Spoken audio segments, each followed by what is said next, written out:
la OPS alertó que la crisis por el coronavirus en América, en el continente americano, eh, ha provocado que sea este continente el más afectado, con 42 millones de casos, con casi 1 millón de personas fallecidas, y esta pandemia se ha agudizado en estos días con una nueva ola de contagios, con más fallecimientos y con un desbordamiento hospitalario y una escasez de recursos esenciales como el oxígeno.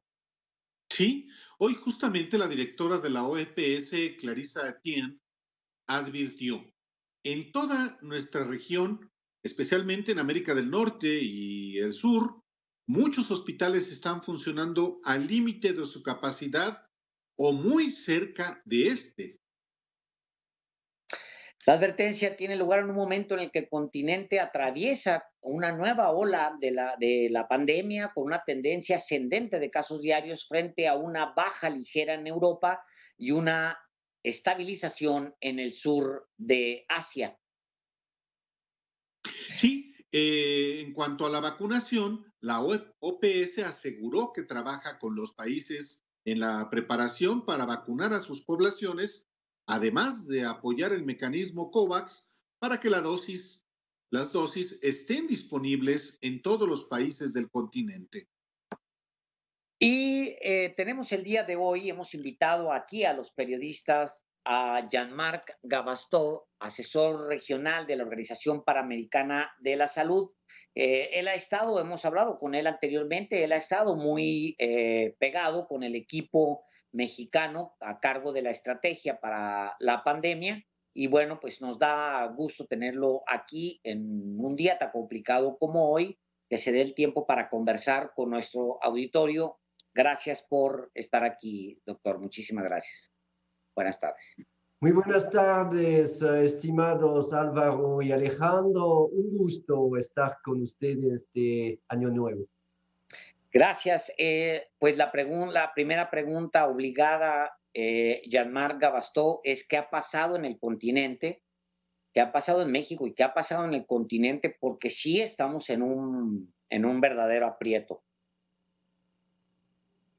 Estamos efectivamente en una situación extremadamente compleja, no solo en este continente, sino a nivel mundial. Usted mencionó, estamos con prácticamente 100 millones de casos a nivel mundial, casos confirmados, significa que en realidad hay mucho más, 2 millones de muertos. Y efectivamente en nuestra región, estas últimas 2 semanas, hemos conocido prácticamente el 50% de los nuevos casos y de las defunciones. Y eso va en una fase ascendiente a todos los niveles del planeta.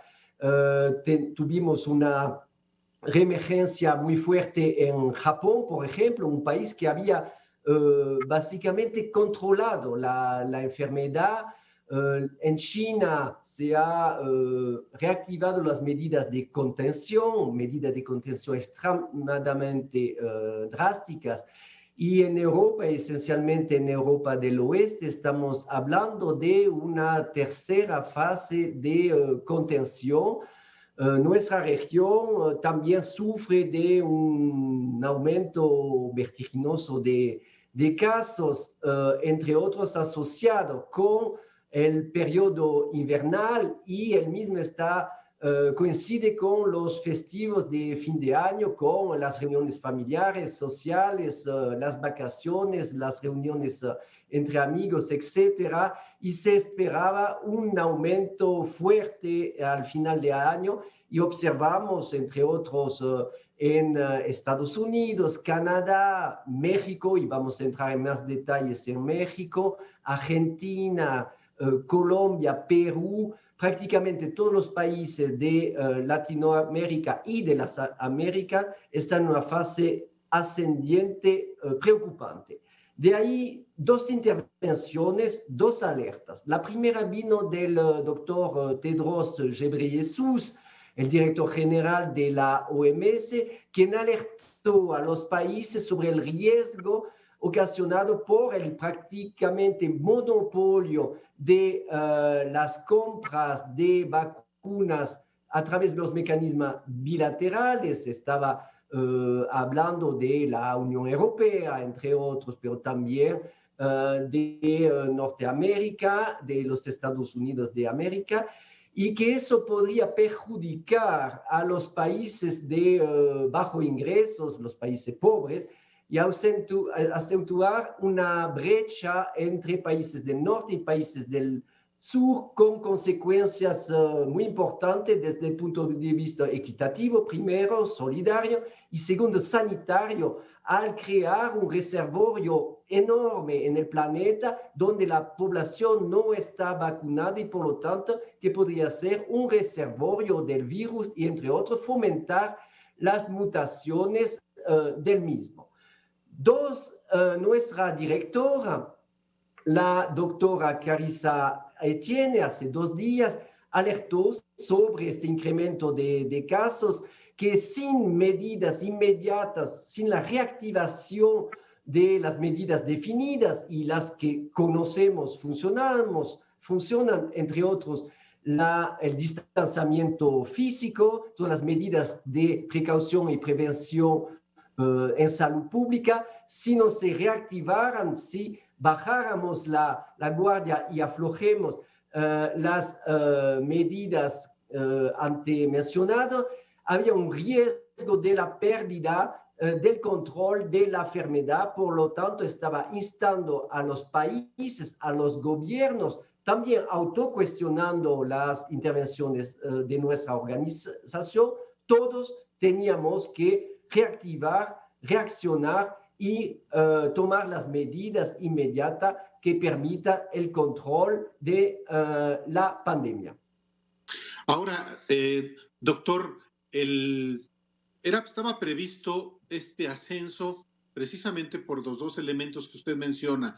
Uno, la etapa invernal está en curso, y 2, las fiestas de fin de año en el hemisferio. Hay en Estados Unidos un cambio para afrontar justamente la expansión de la pandemia. Por una parte, en México no se prevé ningún cambio. La vacuna que va a aplicarse de una manera más lenta de lo que se tenía previsto, por lo menos por lo que ha anunciado Pfizer, es la única posibilidad que se le ponga de ponerle un alto a la pandemia en los países de América y específicamente en México. Vamos a retomar la situación. No podemos disociar la situación en México de la situación mundial y obviamente del hermano del norte, los Estados Unidos de las Américas. Es verdad. Y ayer recibimos una excelente noticia. El nuevo presidente Biden hizo un anuncio y prácticamente el primero de sus anuncios de importancia con la reincorporación de los Estados Unidos de América a la Organización Mundial de la Salud.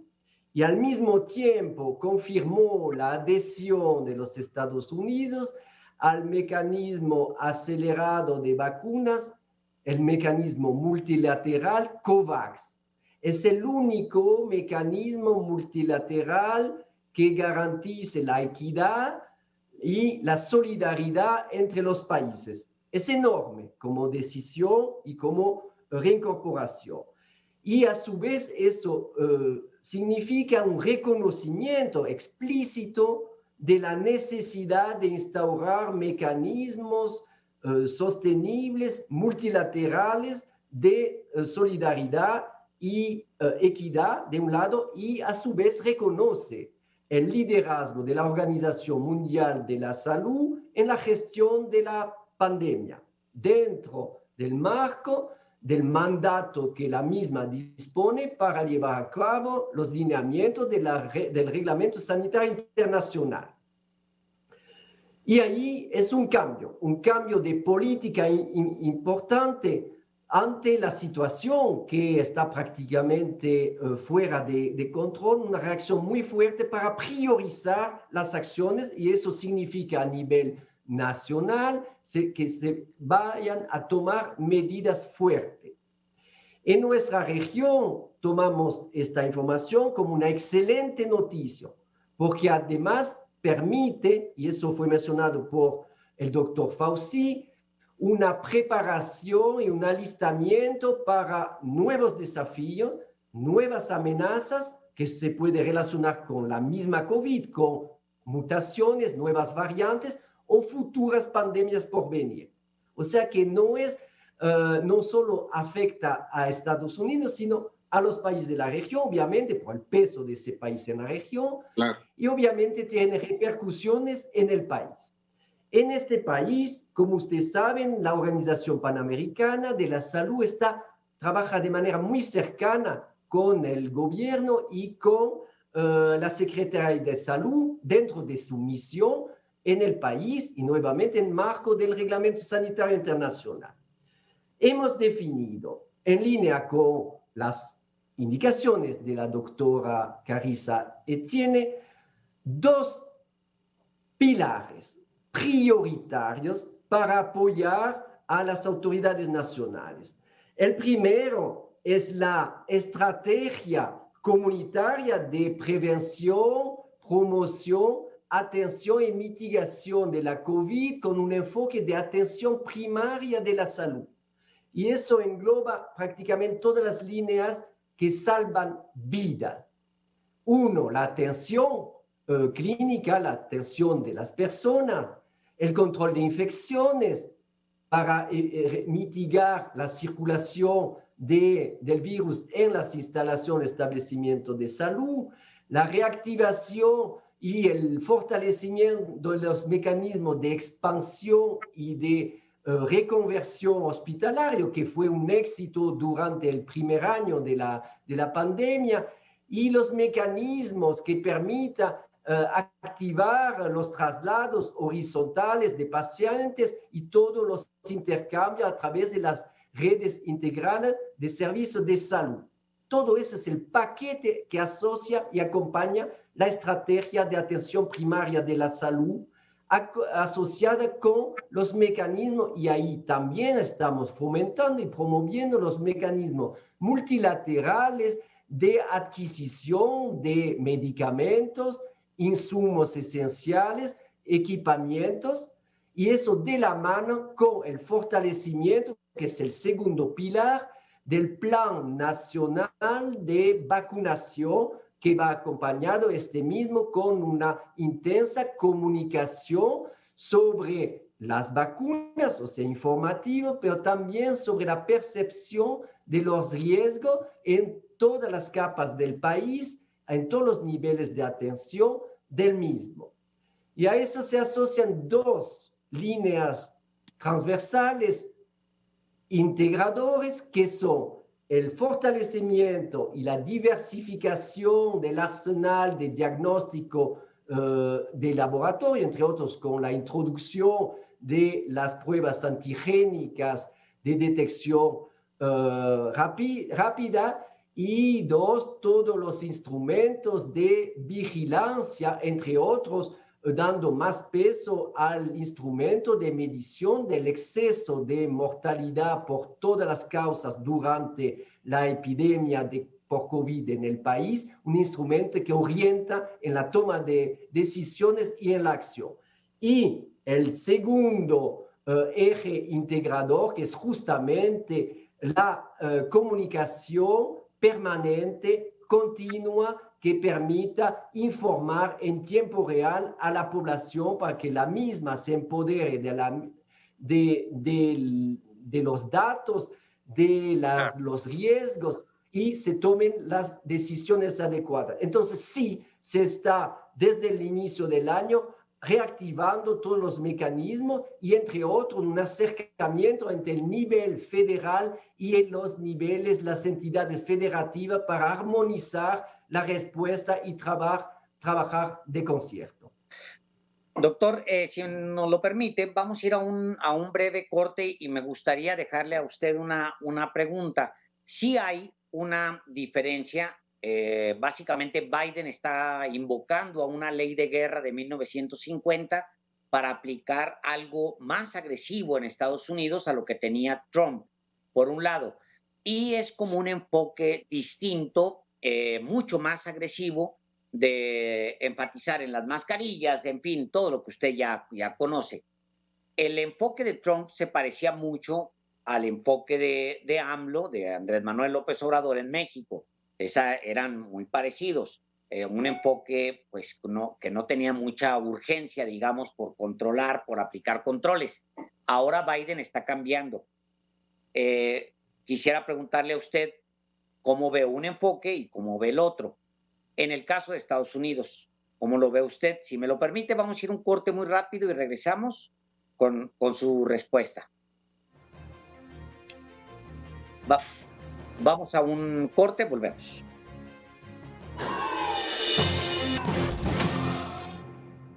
Estamos de regreso en Los Periodistas y estamos en una conversación con Jean-Marc Gabastó, asesor regional de la Organización Panamericana de la Salud.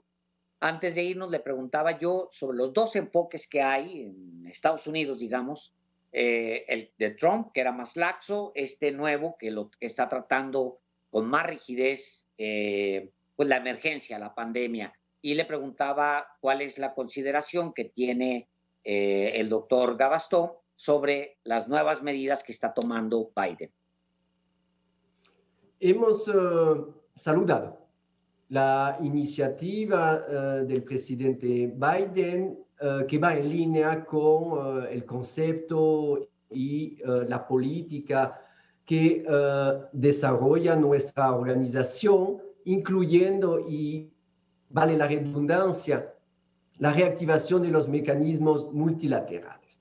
Por lo tanto, estaremos muy atentos al impacto que ello podría tener en el propio país y obviamente sus repercusiones en el apoyo y el acompañamiento con los talentos de este país, que es el país con el mayor número de centros colaboradores de la OMS, cómo van a colaborar a través de la investigación, las vacunas, las pruebas de diagnóstico y todo el apoyo en tratamiento y acompañamiento paliativo, donaciones a los países, y por lo tanto nuestra región debería también beneficiarse de este cambio.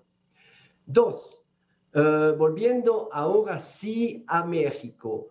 Este país ha activado y priorizado los mecanismos de abastecimiento de las vacunas. Es a la fecha el país con el mayor número de personas vacunadas en Latinoamérica, con más de 500,000 personas vacunadas y una programación de abastecimiento en vacunas diversificado a través de dos mecanismos, el mecanismo bilateral directamente con los proveedores y productores, y también el otro mecanismo bilateral con alianzas con diversos países, Argentina, Estados Unidos, Francia, Reino Unido, etc. Y hace falta señalarlo, es uno de los países que dentro de los primeros adhirió al mecanismo acelerado multilateral de COVAX. Por lo tanto, está consolidando la protección de la población según un calendario que lamentablemente depende de la disponibilidad en vacunas, de la aprobación de la misma para la comercialización y la producción y los imponderables que pueden asociarse con la remodelación, entre otros, de la planta de la vacuna de Pfizer, que ha parado temporalmente la producción y por lo tanto el abastecimiento de este país y otros eventos imponderables que podrían suceder a lo largo de la pandemia. Esa es la primera reacción fuerte y demostración que ha presentado el país. Por otro lado, y estamos nosotros lo suficientemente cercanos tanto a la Secretaría de Salud como a Presidencia para saber que pronto se van a anunciar nuevas medidas. He mencionado los 4 pilares, 2 pilares y 2 ejes transversales. Obviamente estarán en línea con estas prioridades que estamos conversando con nuestras contrapartes. Doctor, ¿cambió Biden al llegar a la presidencia la estrategia para enfrentar la pandemia? ¿México debe cambiar también su estrategia? No es, el cambio en Estados Unidos fue radical. Fue radical porque se iba en una dirección que demostró un empeoramiento extremadamente gravísima. Estaban ya en una tercera ola, cuando aquí estamos en un ascenso muy importante, constante, y que fue reactivado por, como se esperaba, los feriados de fin de año. La increíble adaptación de este virus a temperaturas frías, por lo tanto, se esperaba, y obviamente hace falta fortalecer, darle un nuevo impulso a las políticas que se han desarrollado en este país. Entre otros, aplicar en todos los estados la estrategia de atención primaria de la salud, que como su nombre lo indica, va a beneficiarse a toda la comunidad en los 3 niveles del país. 2, acelerar la política de abastecimiento de vacunas para asegurar que los más vulnerables o las poblaciones de más alto riesgo, pensando en primer lugar al personal de salud, pero también a los adultos mayores, personas que viven con comorbilidad, se haga a cabalidad. Y nuevamente consolidar, fortalecer siempre los mecanismos de diagnóstico y de vigilancia que son fundamentales para la toma de las decisiones. A este efecto se va a reforzar la unidad de secuenciamiento genómica del INDRE de México para estar alerta y detectar tempranamente las potenciales cepas variantes y o mutantes que podrían tener a corto y mediano plazo un gran impacto en salud pública, tanto a nivel de su transmisibilidad como de la potencial aparición de cepas que evadan la respuesta inmunitaria de los pacientes que se han recuperado o de los pacientes vacunados. Todo eso acompañado de una campaña intensa de comunicación con la vacunación, pero no únicamente para alertar a la población sobre los riesgos, pero también sobre los beneficios, entre otros, de la vacuna y de mantener las medidas de precaución, de prevención, la sana distancia. Doctor, le agradecemos mucho que haya estado aquí en Los Periodistas por esta oportunidad de comunicarse directamente con el auditorio y pues gracias nuevamente de parte de Los Periodistas por estar aquí. Muchísimas gracias. Gracias a ustedes. Buenas tardes. Gracias, doctor. Buenas tardes. Buenas tardes. Bueno, sí recomienda, Álvaro, en resumen, hacer un ajuste en la estrategia en México. Es lo que recomienda. Desde el tema de las pruebas hasta enfatizar en la atención primaria, que es lo que decía él. Y, o sea, sí hay un llamado. Vamos a ver cómo va lo de Biden, que creo que va a tener resultado. Bueno, le agradecemos a quien nos está escuchando. Son las 6 de la tarde con 57 minutos y tenemos que despedir a todos los que se encuentran en radio ahora mismo. Vénganse con nosotros, como nos gusta